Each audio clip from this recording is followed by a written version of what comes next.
Hello everybody, this is Brian with ZimCo Survival. I'm going to do a little bit of a discussion video on some of the top 10 myths that I hear as far as survival goes that I don't necessarily agree with and that I believe could end up getting you killed in the long run. So we're going to go ahead and I'm going to start this out with the first one, and that's that food is scarce.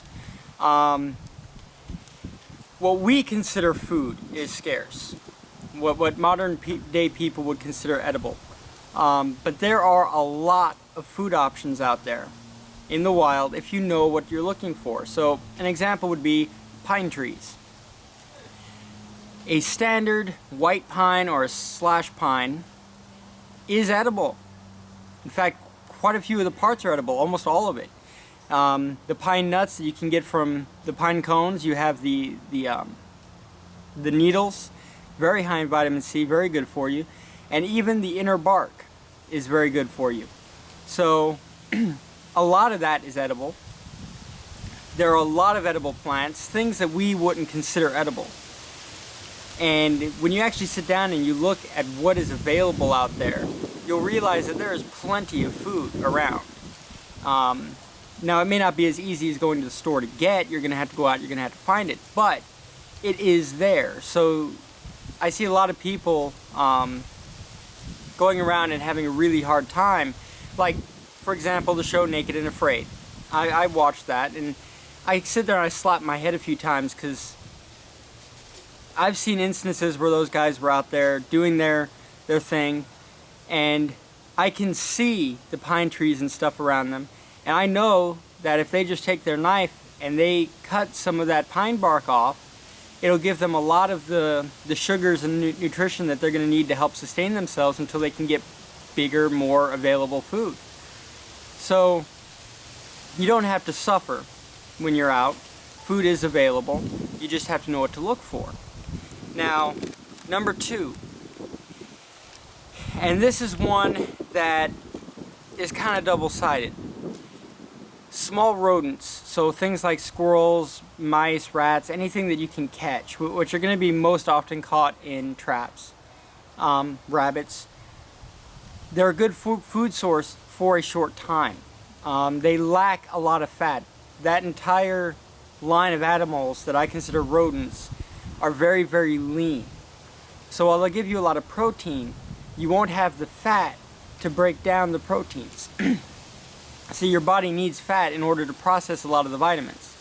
So over long term, if you are not receiving fat from a source, say nuts or seeds or anything like that to give you fats to help break down those proteins and absorb a lot of those nutrients, you could starve to death just eating. You could eat as many rabbits as you want every day, but you're still starved to death due to a lack of nutrition. So don't just set up some traps and say, okay, this is what I need. You need to really do the spectrum. And I see a lot of people talking about, I'll set up traps and I'll catch this and I'll catch that and I'll be fine. And that's not the case. You really need to have some knowledge about what kind of foods are available. Like my first one, pine trees. How many people know that pine trees can be eaten? And they're readily available resource. Now, there are some that can't, so you need to do your research. I'm not going to get into the whole line of them, but white pines and slash pines are the most common, and those are the ones that are really very edible.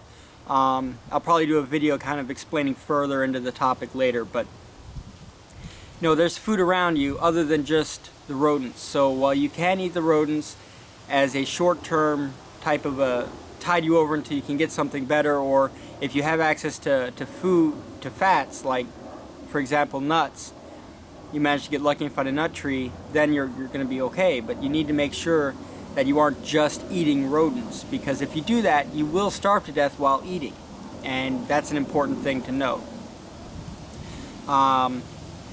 Myth number 3, and this one bugs me. I have the equipment, so I'm going to be able to survive. No.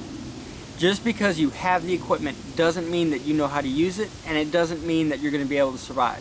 You can have all the equipment in the world, but if you don't have the knowledge to back it up, all you're going to do is delay the inevitable, and that's assuming you know how to use it. I know a bunch of people who went out and bought ferro rods and they've never once used them. They have no idea how to actually use a ferro rod, but they have it and they consider themselves capable of making fires with it. No, you gotta sit down, you gotta practice, you gotta build up that knowledge. So that's something that really drives me insane. Just because you went out and spent a bunch of money on equipment does not mean that you're gonna be able to survive with it. You need to practice with that equipment, you need to study and understand survival techniques so that you can go out in the woods and that equipment will help you rather than end up hindering you. The next one. You can only get hypothermia if it's really cold outside. That's not the case. You can get hypothermia if you get wet. You can get hypothermia in any kind of situation. Hypothermia is not something that you need to blow off. It can be 50 degrees, 60 degrees outside. You go out for a swim because it's beautiful, come out and you'll end up shivering and going into hypothermia. It's the drop in your core body temperature. So let me give you an example. Most people run at 98.6 degrees. Some run at 97, some higher, it varies, but the average is 98.6. That's what your core body temperature runs at. If your core body temperature drops below that, you start going into hypothermia. I can't remember exactly what the core temperature is where you are in hypothermia, but any temperature surrounding you below 98.6 can cause you to go into hypothermia under the right conditions. So keep that in mind. That's not something you want to play with. It's not something that you're like, oh, it's 70 outside, I'm going to go out for a swim, and then get out and you're all wet or anything like that, and your body temperature starts to cool off. It doesn't happen all the time. I'm not going to say it's a common thing, but it's something you have to watch out for. If you're in a survival situation or you're doing whatever and you go swimming through a river, you need to make sure that you get your wet clothes off and get dry as quickly as you can, even if it's a good, nice, warm day. Because if you don't, you could end up in a situation where you're going into hypothermia. And that is a slippery slope, because once it starts, it's very hard to stop. Myth number 5. This pertains to cold weather environments. You're wearing your jacket, you're wearing all your cold weather gear, you're nice and warm, it's snowing outside, and you had to build your shelter. Let's say you were hunting and you got lost, and now you have to build your shelter. So you go around and you're doing all your work, you're nice and warm, your body's warming up, you think that's a good thing. You start to sweat a little bit, again, you're not too concerned about it because at least you're not cold. That is a really dangerous mindset. If you start sweating, or you start feeling that you're getting warmer and warmer and warmer in a cold weather environment, you need to start stripping off layers. Because if you don't, that sweat that you're building up is actually going to make your clothes wet. And as soon as you stop working and your body temperature goes back down, you will end up going into hypothermia very, very quickly. Because you've gone and you made all your clothes wet, now the temperature is going to reduce, and all that cold, wet clothes now are on top of you. General rule of thumb, the warmer you're getting, the more clothes you strip off to make sure that you don't reach a point where you start sweating. That's really dangerous. Now this pertains more so to cold weather environments or winter survival. A lot of people think, or people that don't understand think that if I leave my clothes on and I'm getting warm, that's a good thing. You know, it's snowing, it's cold, I'm warm. But there is a point where being warm becomes a detriment and not a benefit. So moving on. This one is one that I hear a lot. If I see bugs on top of the water, it's fresh and safe to drink. No. I've seen that a lot. I've actually seen it on some survival shows. Just because there are insects on the water, you know, it may not be, it's better than what you would find, say, full of all kinds of junk. If there are no bugs on the water, then no, that is absolutely not safe to drink. Because then even the bugs aren't drinking it. But just because there are bugs up on top of the surface doesn't mean that water is safe. That you can't just sit down and drink it. You have to purify it somehow, whether it's with a filter or whether it's boiling, whatever you can, you need to filter it. Now this is a myth that's kind of slowly dying out, but I wanted to make it apparent. and give you my opinions on it, because there can still be cysts in that water. There can still be viruses and bacteria. There can still be all kinds of parasites. Just because the bugs are drinking it doesn't mean it's safe. Now, I've heard this quite a bit in South Carolina. It seems to be a common knowledge survival thing here, that if there are bugs, it's safe, and that's not true. So I wanted to put that out there and let you guys know, any water you find needs to be purified. No matter how clear it is, no matter how appetizing it might look, purify it. Because remember, the stuff that's going to make you sick isn't something you're going to see. It's too small to be seen. So you need to make sure that you purify all of your water, even if it's crystal clear. Myth number 7 has to do with the survival shelter. Now, a lot of people believe, and I see it on a lot of survival channels when they build survival shelters, they build a lean-to, or they build whatever they design they'd come up with, and they will consider that done. And in my opinion, they've missed a very, very important part. The most dangerous thing, whether it's cold weather or not, is the ground when it comes to shelters. The ground is going to suck heat out of you more so than even the air. And that's because your body will heat up the air around you. It'll heat up the air in your shelter, but it's not going to heat up the ground. The ground is going to continue pulling heat away from your body. And a lot of people ignore it. They completely overlook the fact that the ground is cold. And because of that, a lot of people will build shelters and they'll end up being miserable if they're lucky. If not, they go into hypothermia, which I discussed earlier, because they didn't properly insulate the ground. Now, you can do this in many ways. You can build a raised platform within your shelter to keep you up off the ground, to put an airspace between you and the ground. Or you can put boughs and leaves on the ground, build up a nice, I tend to sit around a foot thick layer of just boughs, leaves, moss, anything that I can get my hands on to build up a nice thick layer of airspace between me and the ground. That's important. If you forget that step, no matter how good your shelter is, you're still going to start losing heat through the ground. So that's a myth that I wanted to put out there for you guys, is that, building a shelter is just keeping me away from the rain, but that's not the case. Hopefully soon I'll be able to do a video on building a survival shelter, a mid-level survival shelter, one that you can spend a week or two in, but I wouldn't call it permanent. So keep an eye out for that video. Hopefully it'll be coming fairly soon. The next myth, and I'm actually going to do a full video on this one, is the survival blanket. And I have one right here to show you guys. This shiny thing. The myth is, I have a survival blanket, I'm fine, that's all I need. Very wrong. It's a useful tool, don't get me wrong, but it's not going to keep you completely warm. If you want to know all the details about it, go ahead and watch the other video. But as far as survival blankets go, they're an emergency blanket for a reason. They are not something that you're going to be able to use and reuse and keep using, and it's going to keep you warm and is going to replace a proper sleeping bag. It's not. And I see a lot of people shove one of these in their get-home bag and say, I'm good. No. No, no, no, no, no.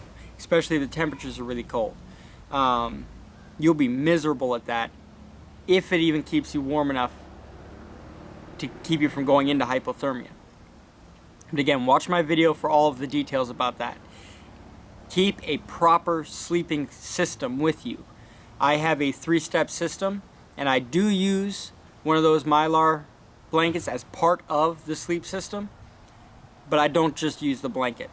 And I highly recommend you guys avoid doing that yourselves. Now, that's myth number 8. Myth number 9. Caves. If I can find a cave, I'm set. No. I'm not saying they're bad. If you can find the right cave, fine. caves are extremely dangerous for a number of reasons in survival situations. Number one, more often than not, their floors are lined with loose rocks, which you can slip, fall, and seriously hurt yourself doing that. Number two, caves are formed by water eroding down through the rock, which means flash floods are a serious concern in a cave, especially if you're in the mountains. It may rain 10 miles away from you, and that water travels down the gullies, and before you know it, the cave is full of water, and you're in it. So if you find like a little erosion mark like this, which is just enough for you to kind of tuck yourself into, you might be all right there.